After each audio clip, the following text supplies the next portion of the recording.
ఈ రోజు వర్షం వచ్చినా తుఫాన్ వచ్చినా చికెన్ బిర్యానీ వండడం మాత్రం మధ్యలో ఆకూడదని మా వాళ్ళు గ్యాస్ పొయ్యి తేయడానికి అయితే వెళ్లారు.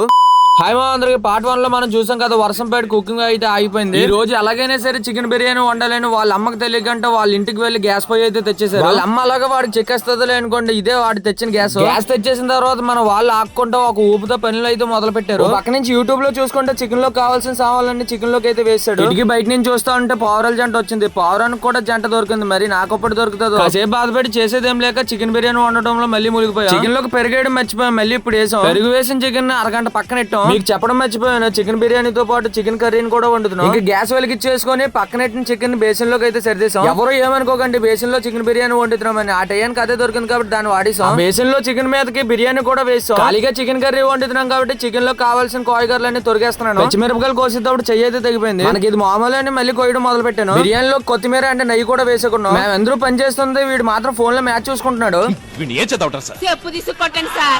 కొడితే బాగోదు కానీ కుకింగ్ ఎలా వచ్చిందో నెక్స్ట్ పార్ట్ లో చూపిస్తాను. అంతవరకు సబ్స్క్రైబ్ అండ్ ఫాలో చేసుకోండి మావా.